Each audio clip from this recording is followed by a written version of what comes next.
Nah, ini kan jadi problem gitu. Artinya politik kepulauan kita itu terkesan menjadi komoditas. Pulau kecil itu menjadi komoditas yang harus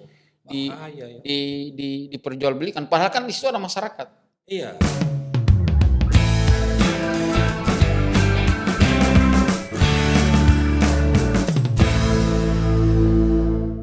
Masyarakat. Oke Bang, jadi memang sangat disayangkan ya terkait dengan tadi pengambilan kebijakan, dinamika kelautan ekonomi politik kelautan di kita itu masih mengedepankan mungkin insting tadi abang bilangnya, insting politik dibandingkan kepentingan politik sebetulnya. Oh, kepentingan politik. Kepentingan politik di sini kalau udah bicara kepentingan politik agak berat dibandingkan mengedepankan mungkin peran akademisi dalam mengambil, mengelola, terus merumuskan dan mengimplementasikan terkait kebijakan ini.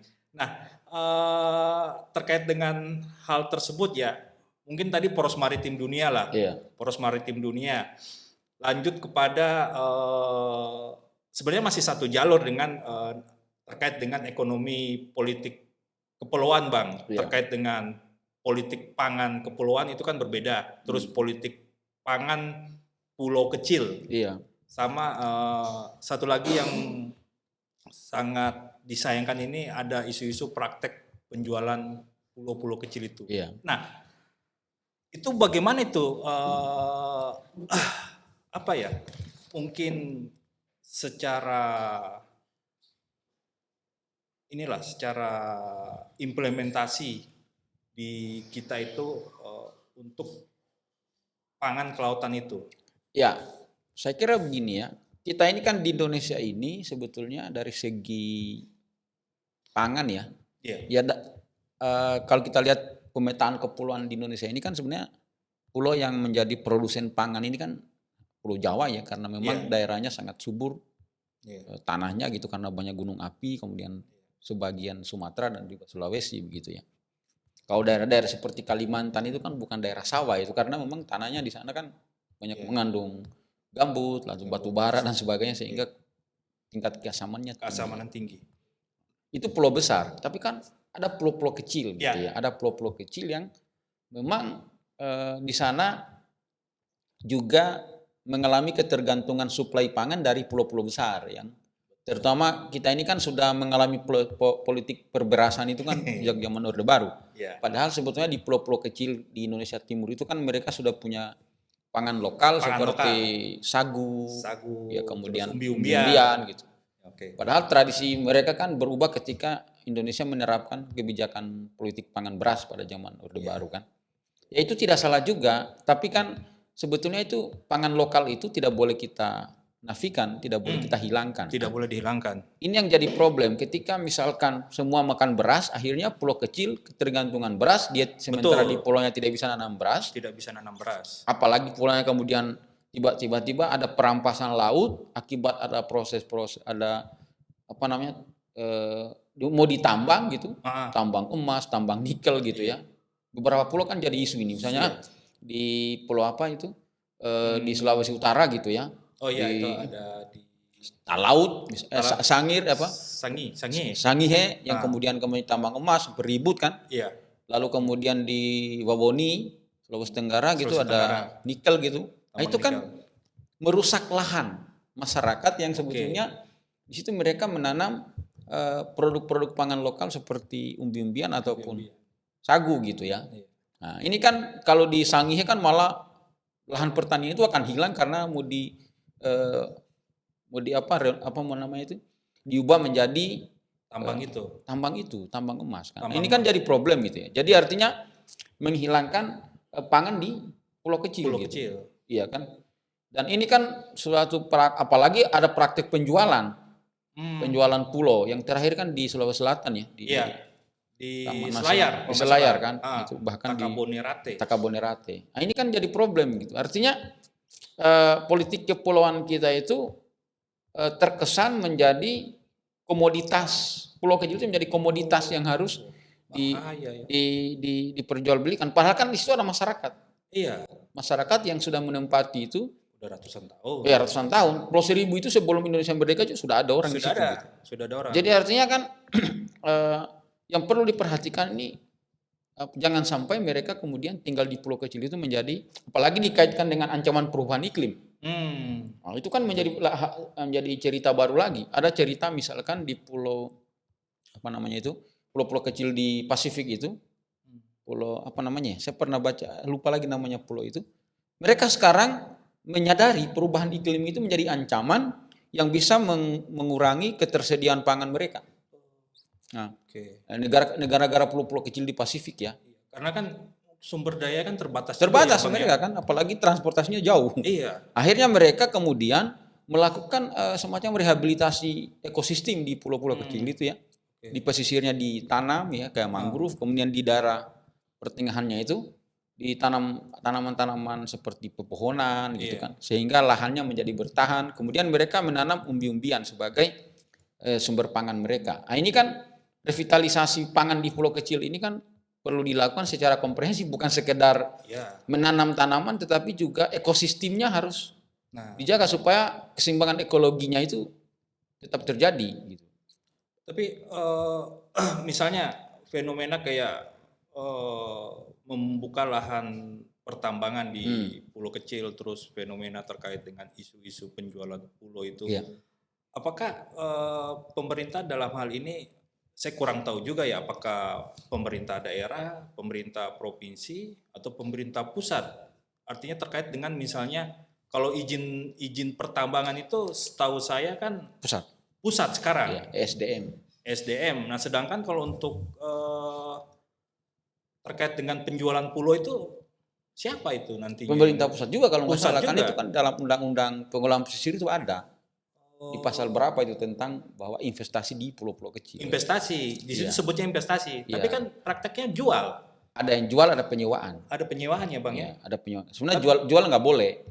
Karena begini, dalam undang-undang pokok agraria tahun 60-an itu kan di Indonesia ini kan ada namanya cuma ada hak guna usaha dan hak guna bangunan. Jadi semua lahan di Indonesia ini kan hak milik negara, HMN namanya itu, hak milik negara. Ada 3 kan, ada hak milik negara, ada hak masyarakat adat, komunitas, dan hak milik pribadi. Nah, ketika lahan itu dimanfaatkan untuk kepentingan ekonomi misalkan seperti pulau kecil, itu jadi hak guna usaha. 30 tahun kan misalnya sama dengan. Tapi kan kita di Indonesia kan ada praktek penyewaan dan penjualan sekarang yang sebetulnya itu dikasih judul investasi kan. Nah terus kok bisa kecolongan gitu? Apa memang pemerintah nggak tahu atau pemerintah? Ya harusnya tahu dong. Harusnya tahu kan ya. Harusnya tahu karena kan undang-undang pokok agraria itu sebenarnya tidak membolehkan warga negara asing menguasai tanah atau lahan di Indonesia. Karena itu sangat berbahaya kan. Tapi sekarang kan ada, bukan hanya pulau kecil. Rumah aja boleh orang asing. Nah, ini menurut hukum undang-undang pokok agraria belum dibatalkan loh. Undang-undang nomor 5 tahun. Masih berlaku kan? Masih berlaku sampai hari ini. Sama dengan undang-undang nomor 14 tahun 64 tentang sisa bagi hasil perikanan tangkap dan budidaya. Tidak pernah dibatalkan. Tapi kan undang-undang itu tidak pernah dipraktekkan kan. Pernah baca kan undang-undang nomor 14 tahun 64 tentang bagi hasil perikanan tangkap dan budidaya. Ada itu. Ada ya. Dan saya pernah membahas itu di DPD waktu itu, pernah diundang saya. Karena ada menimbangnya saja kan yang jadi persoalan, sehingga ada menimbangnya kalimat menuju masyarakat sosialis Indonesia yang berkeadilan, yang adil dan makmur kan. Ada kalimat begitu aja sehingga undang-undang itu alergi orang kan. Jadi tapi masih berlaku itu. Masih berlaku, nggak pernah dibatalin kan tahun 64. Oke. Tapi misalnya kalau investasi, terkait dengan investasi, taruhlah misalnya kebijakan investasi untuk meningkatkan kesejahteraan. Itu kan dalam tanda kutip. Iya, dalam tanda kutip. Nah, implementasinya tuh sebenarnya seperti apa? Artinya kan harus melibatkan masyarakat lokal. Kan begini, di pulau kecil ini kan memang agak dilematis ya. Ada satu sisi di pulau kecil itu kan ada tambang. Ya. Tapi di atasnya ada misalkan lahan pertanian. Ya. Ada sumber daya alam, baik sumber daya biota, fauna flora yang endemik. Itu kan nggak boleh diapa-apain kan. Iya. Nah, sekarang begini, kita mau eksploitasi tambang atau mau mengorbankan sumber daya alam dan masyarakat. Itu problem aja. Nah, problemnya regulasi di negeri ini ada yang diatur oleh pusat, daerah nggak bisa apa-apa. Seperti tambang tadi. Tambang itu pusat. Tapi dalam bidang kelautan kan ada juga yang diatur oleh daerah kan. Dalam Undang-Undang 34 tahun 2000 14 tentang pemerintahan daerah itu kan ada. Ah. Tapi kan sekarang ketentuannya bahwa provinsi. Iya, provinsi. Karena pengelolaan laut itu kan di bawah 12 mil kan provinsi. Di atasnya Provinsi. pusat lagi. Pusat. Artinya ketika daerah itu berada di luar kewenangan daerah, otomatis pusat lagi. Daerah nggak bisa apa-apa. Ini kan jadi ada kekosongan. Ini kan jadi problem ini. Problem sangat Problematik. problem ini. Ya sangat Iya. problematik sehingga daerah tidak dapat apa-apa. Ya, korbannya masyarakat. Betul. Nah, ini kan yang menjadi kritis teman-teman dari gerakan masyarakat sipil. Ya, teman-teman dari LSM gitu, mereka kritik karena seperti itu kebijakan kita di negeri ini. Tentunya tambang tadi, izinnya dari pusat sudah keluar, masyarakat yang korban gitu. Masyarakat menolak karena merusak lahan pertanian mereka Ya, misalnya. itu logis. Kalau Logis. menurut saya. Ada lagi misalkan merusak sumber daya air, sumber mata air misalnya. Iya. Lantas mereka mau hidup di mana? Mau hidup di mana itu kan pertanyaannya. Itu pertanyaannya. Terjadilah yang namanya tadi itu perampasan laut itu. Jadi kan dirampas hak atas hak hidup hidup mereka yang dirampas. Ruang hidup mereka. Untuk beraktivitas secara ekonomi. Nah, ini kan politik jadinya kan. Nah, ketika misalkan izin itu keluar lalu ada yang backing itu kan sudah politik. Politik ya. Iya, politik. Ya, karena orang mengejar cepat kan tambang gitu. Iya. Padahal sebenarnya korbannya masyarakat. Kan sebetulnya dalam konteks sumber daya alam menurut konstitusi pasal 33 kan untuk kesejahteraan sebesar-besar kemakmuran rakyat. Betul. Kenyataannya bukan kemakmuran rakyat, tapi kemakmuran orang perseorang.